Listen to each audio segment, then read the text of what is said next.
Big boss season 6 Malayalam. അപ്പോൾ കുറേ നാളായിട്ട് നമ്മൾ റിവ്യൂ വീഡിയോസ് ഒന്നും ചെയ്യാറില്ലായിരുന്നു. ബിഗ് ബോസിനകത്ത് നടക്കുന്നതിനേക്കാൾ വലിയ കളികൾ പുറത്ത് ബിഗ് ബോസിനെ കുറിച്ച് നടക്കുന്നുള്ളത് കൊണ്ട് നമ്മൾ റിവ്യൂ ഒന്നും ചെയ്യാതെ അങ്ങ് മാറി നിൽക്കുകയായിരുന്നു. അപ്പോൾ എങ്ങനെയാണെങ്കിലും ഫൈനലൊക്കെ ആയില്ലേ, ഇനി 6 പേരിലേക്ക് മത്സരം ചുരുക്കപ്പെട്ടിട്ടുണ്ട്. അപ്പോൾ ആ ഒരു സാഹചര്യത്തിൽ എന്താണ് നമ്മുടെ കാഴ്ചപ്പാട് എന്നൊക്കെ ഒന്ന് പറഞ്ഞിട്ട് പോവാം എന്നോർത്ത് വന്നതാണ്. അപ്പോൾ ഈ ഞായറാഴ്ച ഫൈനൽ നടക്കാൻ പോവാണ്. ഒരുപാട് നല്ല ടാലൻറ്റഡ് ആയിട്ടുള്ള മത്സരാർത്ഥികൾ വന്നു പോയ ഒരു സീസണായിരുന്നു.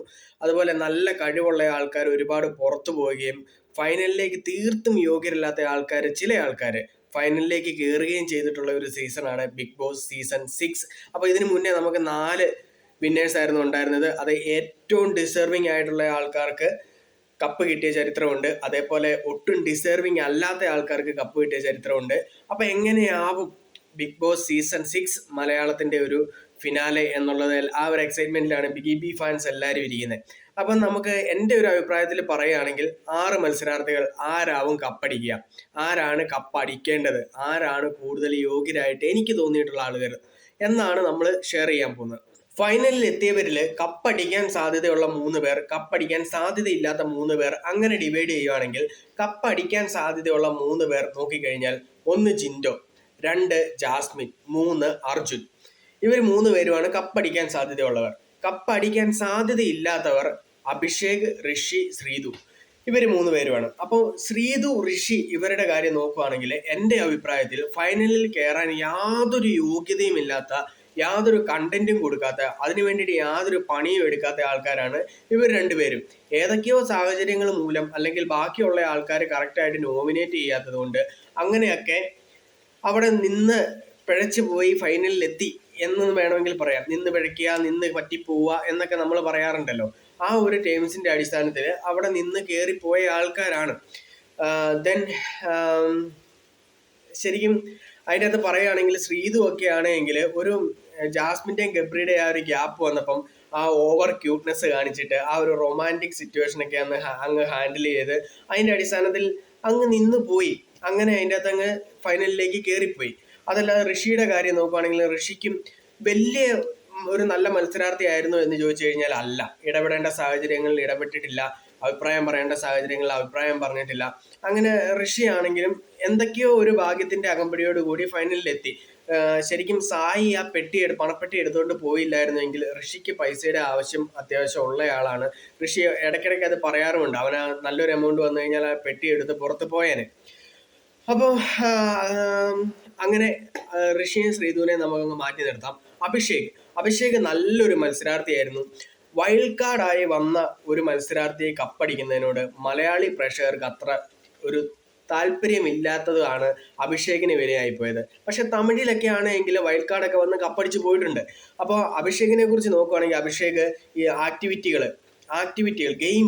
ഗെയിംസിൽ 100% കൊടുക്കാറുണ്ട്. മറ്റ് ടാസ്കുകളല്ല, അതായത് ഗെയിംസിൽ 100% കൊടുക്കാറുണ്ട്.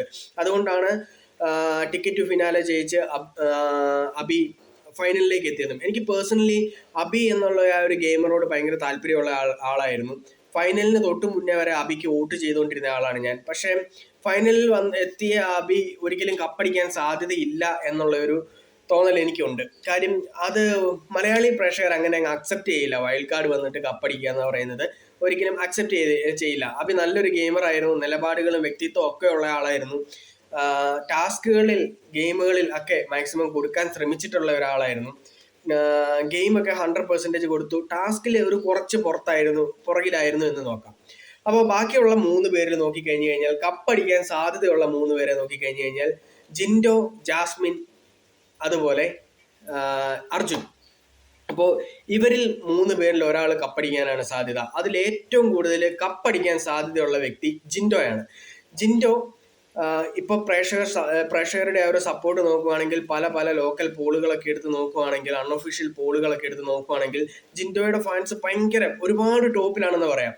പക്ഷേ പേഴ്സണലി ഒരു ബിഗ് ബോസിന്റെ കപ്പടിക്കാൻ മാത്രം ക്വാളിറ്റി ഉള്ള ഒരു മനുഷ്യനാണോ ജിൻഡോ എന്ന് ചോദിച്ചു കഴിഞ്ഞാൽ ആദ്യം മുതൽ ബിഗ് ബോസിന്റെ ഈ ഒരു പ്രേക്ഷകൻ എന്ന നിലയിൽ എനിക്ക് തോന്നുന്നില്ല.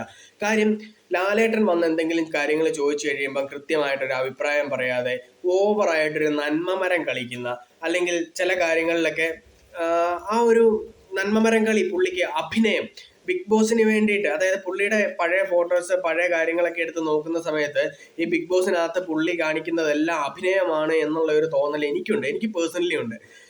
അതുപോലെ ഒരു ഓവർ നന്മമരം കളിച്ച് ആദ്യം മുതലേ ആ ഒരു മണ്ടൻ എന്നുള്ള ആ ഒരു ടാഗ് സ്വയം എടുത്ത് അണിഞ്ഞ് അങ്ങനെയാണ് ആ ഒരു സെന്റിമെന്റ്സ് പിടിച്ചിട്ടാണ് ജിൻഡോ ഈ ഫാൻസിനെ ഉണ്ടാക്കി വെച്ചിരിക്കുന്നത്. അപ്പോൾ കഴിഞ്ഞ ദിവസമൊക്കെ ആണെങ്കിലും വീക്കെൻഡ് എപ്പിസോഡിൽ വന്നിട്ട് ലാലേട്ടനെ ഓരോ കാര്യങ്ങൾ ചോദിക്കുന്ന സമയത്ത് വളരെ വളരെ അങ്ങ് ഉരുണ്ട് കളിക്കുകയാണ്, ഒരഭിപ്രായമില്ല, അങ്ങ് നന്മമരം കളിച്ച് പുള്ളി അങ്ങ് മെഴുകുകയാണ്. അതുകൊണ്ട് ജിൻഡോ കപ്പടിക്കുന്നതിനോട് എനിക്ക് താല്പര്യമില്ല. അതുപോലെ ജാസ്മിനെ കുറിച്ച് പറയുകയാണെങ്കിൽ ജാസ്മിൻ ഈ ഒരു ബിഗ് ബോസ് സീസൺ 6 ഏറ്റവും കൂടുതൽ കണ്ടന്റ് കൊടുത്തിട്ടുള്ള ആളാരാണെന്ന് ചോദിച്ചാൽ അത് ജാസ്മിനാണ്. ഏറ്റവും കൂടുതൽ കണ്ടന്റ് കൊടുത്തേക്കുന്നത് ജാസ്മിനാണ്. ജാസ്മിന്റെ ആ ഒരു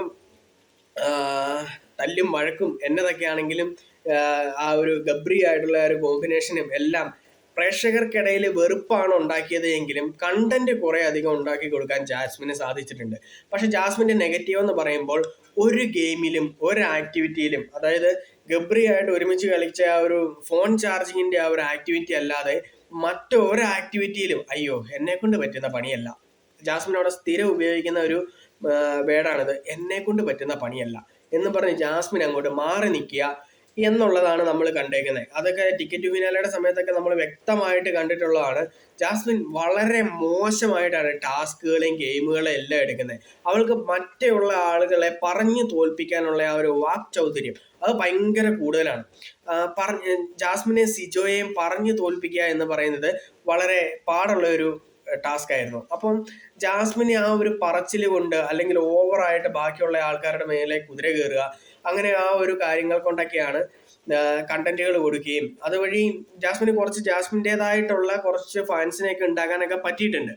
അപ്പം ജാസ്മിൻ ഇനി ഏറ്റവും അധികം നെഗറ്റീവ് ചെയ്യാൻ പോകുന്നത്, നിലവിൽ ഇപ്പോൾ ജാസ്മിനും ഗബ്രിയും തമ്മിൽ പണ്ട് പ്രേക്ഷകരെ വെറുപ്പിച്ച ആ ഒരു കാര്യങ്ങളൊക്കെ ആൾക്കാരങ്ങ് മറന്നിരിക്കുകയാണ്. കുറേ ആൾക്കാർ അവര് പ്രേക്ഷകർക്ക് ഉണ്ടാക്കി കൊടുത്ത ആ ഒരു ഇറിറ്റേഷന്റെ കാര്യങ്ങളൊക്കെ മറന്ന് ചിലപ്പോൾ ജാസ്മിനെ സപ്പോർട്ട് ചെയ്യുന്ന ആൾക്കാരുണ്ടാവാം. അപ്പൊ ഈ ഒരാഴ്ചയിൽ പഴയ മത്സരാർത്ഥികൾ തിരിച്ചു വരുമ്പോൾ ഗബ്രി വീടിനുള്ളിലേക്ക് കയറുന്നതോടെ ആൾക്കാർ വീണ്ടും ആ കാര്യങ്ങൾ ഓർത്തെടുക്കാൻ തുടങ്ങും.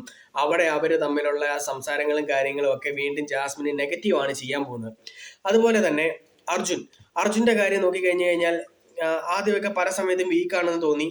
പക്ഷേ കമ്പാരിറ്റീവ്ലി നോക്കിയാൽ ആദ്യം മുതൽ അവസാനം വരെ ഒരു ഗ്രാഫ് എടുത്ത് നോക്കിയാൽ മുകളിലേക്ക് കയറി വന്ന ഗ്രാഫുള്ള നല്ല നിലപാടുകൾ, എല്ലാ കാര്യങ്ങളും അഭിപ്രായങ്ങൾ, ടാസ്കിന് ടാസ്ക് ചെയ്യുന്നു, ഗെയിമിന് ഗെയിം കളിക്കുന്നുണ്ട്, അങ്ങനെയുള്ള കാര്യങ്ങളിലെല്ലാം മാക്സിമം കൊടുക്കാൻ ശ്രമിച്ചിട്ടുള്ള, മറ്റുള്ള ആൾക്കാരോട് സംസാരിക്കുമ്പോഴാണെങ്കിൽ, റിലേഷൻഷിപ്പിന്റെ കാര്യത്തിലാണെങ്കിൽ, ഫ്രണ്ട്ഷിപ്പിന്റെ കാര്യത്തിലാണ്, എല്ലാത്തിലും അർജുൻ്റെതായ ഒരു സ്പേസ് അതിൻ്റെ അകത്തുണ്ട്. അർജുൻ അത്യാവശ്യം എല്ലാ കാര്യങ്ങളിലും ഓവറോൾ ആയിട്ട് ഒരു ഓൾറൗണ്ടർ എന്ന നിലയിൽ എല്ലാ കാര്യങ്ങളും പരമാവധി ചെയ്യാൻ നോക്കിയിട്ടുണ്ട്. എല്ലായിടത്തും തൻ്റെതായ ഒരു കോൺട്രിബ്യൂഷൻ കൊടുക്കാൻ നോക്കിയിട്ടുണ്ട്, കണ്ടന്റ് കൊടുത്തിട്ടുണ്ട്. അപ്പം ആ ഒരു ശ്രീതു അർജുൻ കോംബോ ഒക്കെ നോക്കിക്കഴിഞ്ഞാൽ തന്നെ അവിടെ ശരിക്കും പറഞ്ഞു കഴിഞ്ഞാൽ അർജുൻ വളരെ നീറ്റായിട്ട് അത് ഹാൻഡിൽ ചെയ്തിട്ടുണ്ട്. അപ്പോൾ ശരിക്കും പറഞ്ഞു കഴിഞ്ഞാൽ ശ്രീതു ഫൈനലിൽ ഇല്ലായിരുന്നുവെങ്കിൽ ഉറപ്പായിട്ടും അർജുൻ കപ്പടിച്ചനെ. ഇപ്പോൾ തന്നെ ജിൻഡോയോട് കിടപിടിക്കുന്ന രീതിയിൽ വോട്ടിംഗ് റേറ്റ് അർജുന് പലയിടത്തും കയറി വന്നിട്ടുണ്ട്. പല അൺഒഫീഷ്യൽ പോൾ നോക്കുന്ന സമയത്തും ജിൻഡോയോട് കിടപിടിക്കുന്ന രീതിയിൽ തൊട്ടടുത്ത് അർജുനുമുണ്ട്. ജിൻഡോയാണ് ടോപ്പിൽ, രണ്ടാമത് നിൽക്കുന്ന അർജുനാണ്, അതിനും താഴെയാണ് ജാസ്മിൻ നിൽക്കുന്നത്. ഒരു പക്ഷേ ശ്രീതു ഇല്ലായിരുന്നുവെങ്കിൽ ഉറപ്പായിട്ടും ശ്രീതുവിന്റെ ആ ഒരു ശ്രീതു ഇതുവരെ ഫാൻസിന്റെ സപ്പോർട്ടോട് കൂടിയാണ് വന്നത്. ആ ഒരു സപ്പോർട്ടും കൂടെ അർജുന് കിട്ടിയാൽ അർജുൻ കപ്പടിച്ചു പോയനെ. ഒരുപക്ഷെ അതുകൊണ്ടായിരിക്കാം സിജോയെ പോലെയുള്ള ഒരു നല്ല വ്യക്തി, നല്ലൊരു മത്സരാർത്ഥി പുറത്തു പോയിട്ട് ശ്രീതു ഫൈനലിൽ വന്നതും എന്ന് വേണമെങ്കിൽ വിശ്വസിക്കാം. അപ്പം